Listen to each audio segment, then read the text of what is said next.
ერთი მხრივ ქართული ოცნება ცდილობს, რომ ეს ნარატივი შეინარჩუნოს, რომ ისინი რაღაცა მშვიდობის პარტიაა და ყველა დანარჩენს ომი უნდა, სხვადასხვა ზუსტად იგივეს ხედავთ უნგრეთშიც, სადაც წინა საარჩევნოდ ორბანმა გადაწყვიტა, რომ ერთიეთში იგივე სტრატეგია გამოიყენებინა, იქაც იძახიან, რომ ჩვენ ვართ მშვიდობის მთავრობა და ყველა დანარჩენს რაც უკრაინასთან შეერთება უნდათ ომი რო აქეთ გაგრძელდეს და ევროპა ომი ჩაიტანოს უნგრეთშიც.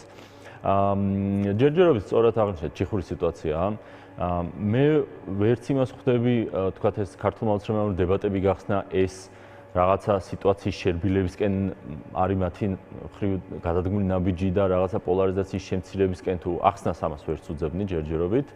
მაგრამ რაც შეეხება მოსკოვის მექანიზმს, ეს ხო უფრო უმეტესად პოლიტიკური დოკუმენტია, მაგრამ ალბათ ყველაზე უფრო ძლიერი პოლიტიკური დოკუმენტი, რაც აქამდე გაუკეთებია დასავლეთს და რა შეფასებაც დაუდია. იმიტომ რომ ადრე იყო სხვადასხვა ქვეყნების შეფასებები, რომელიც ერთმა ქვეყანამ მეორეს ციტირებას დიდად არ დაიწყებს რაღაცნაირად, რა, როდესაც ამ შეფასებებზეა საუბარი, მაგრამ როდესაც ეუთოს ეს ინსტიტუცია ჩამოდის და უკვე ასეთ დასკვნას დებს, რომლის დიდ ნაწილს ვეთანხმები და სწორი შეფასებებია გაკეთებული, მაგრამ საკრიტიკოც არის ამაზეც შეგვიძლია მე ხაზი გავუსვათ.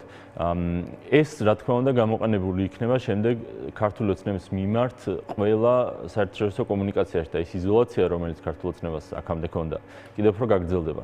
ახლა კი აქამდე კი ხაზგასმით იძახდნენ, რომ ჩვენ ამერიკასთან ურთიერთობა იმიტომ გაგვიფუჭდა, რომ წინა ადმინისტრაცია deep state და მთელი ამბები, მაგრამ ხო ფაქტად დადგა, რომ ავერც ტრამპთან ვერ დაალაგდნენ, ვერც ტრამპთან ვერ გამონახეს საერთო ენა, იქნებოდა ეს იმ ინტერესების გათვალისწინება, რაც ამერიკას ახლა აქვს, იქნება ეს რაღაცა ენერგეტიკული დერეფნების ინტერესები, ბუნებრივი რესურსების დერეფნების ინტერესები, აგერ ამერიკას ამხელა ინტერესის ობიექტი გაუჩნდა ჩვენ სამეზობლოში, ხო?